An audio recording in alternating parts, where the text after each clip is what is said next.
I saw him as someone who just only showed you what he wanted you to see. So with him, what you see is not what you get. Why I say that is because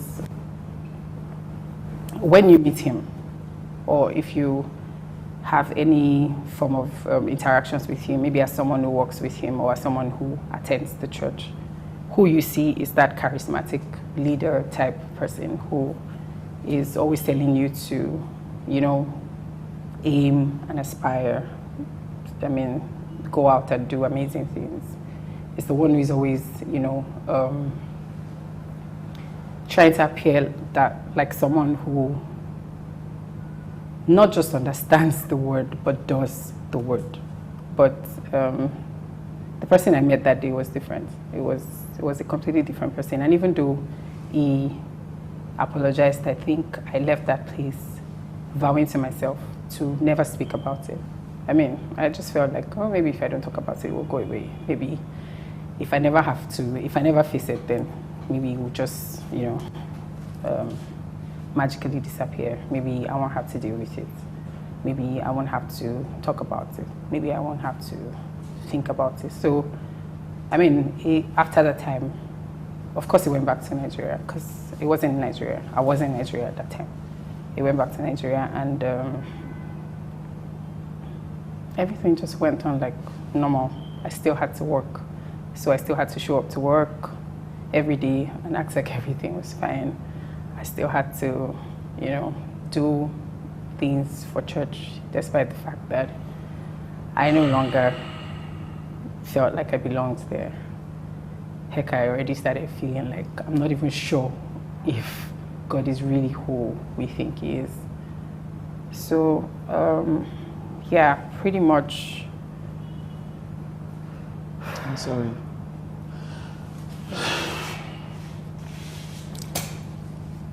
So, what we're talking about is rape.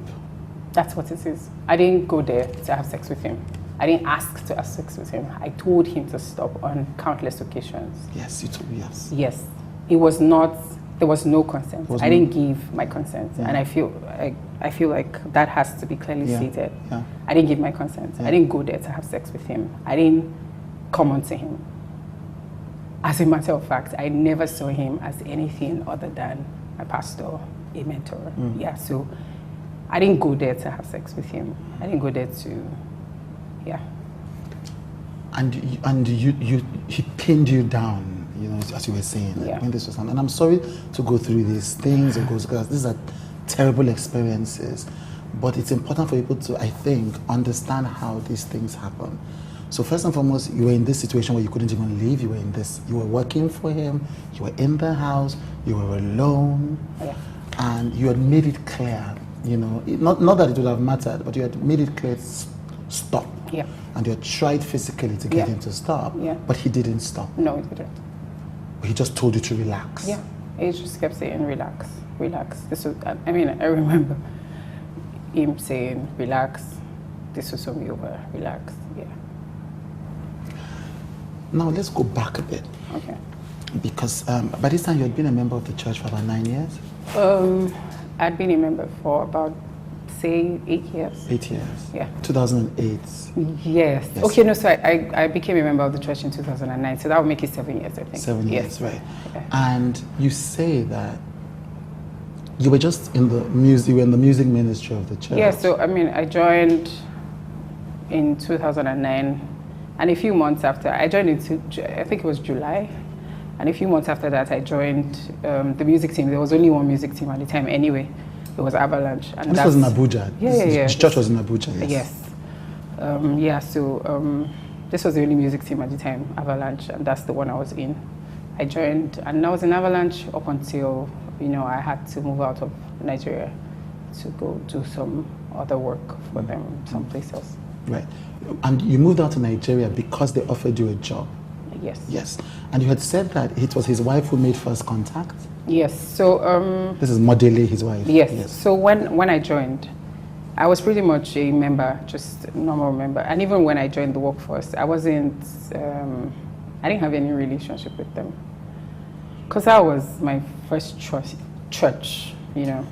It was the first time that I was bringing myself to try this whole organized religion thing. Prior to that time, I was in the church type. By church type, I mean, I grew up in like a Christian home and I went to church, but I didn't have, you know, that old church thing. It was the first time I was trying it, and I think I stayed, or I found it interesting because I saw a lot of young people. I saw that they were trying to do it differently, which I later realized was a deliberate thing, you know. I feel like it's really important to say that everything that is done in that place is really deliberate. They're very deliberate, from how they make you see the excellence, the attention to detail. Yeah, maybe not so excellent, but you know what I mean.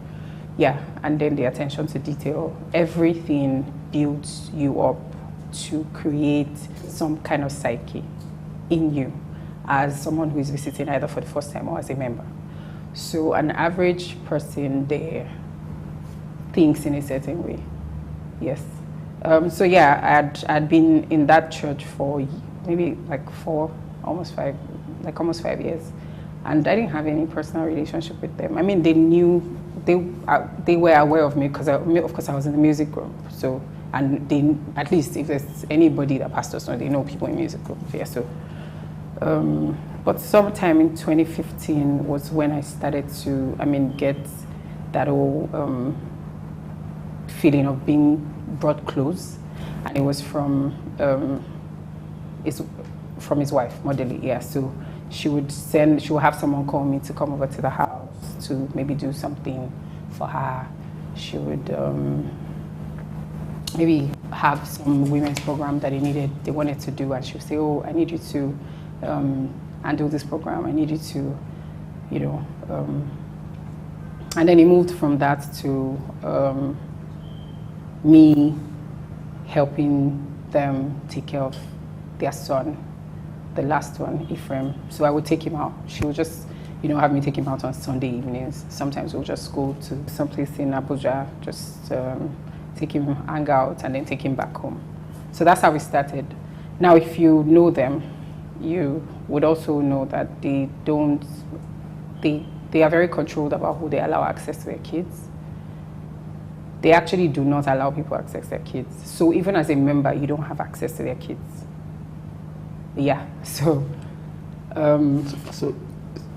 if you had access to their kids, if they had access to the family, they wanted you to come in. Yeah, I needed to say that because I needed to let you see how deliberate every single decision or every single thing. So when they bring you close, there's always a reason why. If they bring you in, it's because they brought you in. It's not because it was something that you had to do. Yeah, so I quickly went from that to tutoring the other kids. Yeah. She knew that I was, good with them. She knew that I liked to hang around them. She knew that I was good with them. So yeah, I'll go to the house, tutor them, I'll take them out, we'll hang out. And yeah, so pretty much that was how it all started, until she made me an offer to go to some other country where they were going to be in school at. So they were schooling, somewhere outside Nigeria. So at this time you had been working with them for how long now?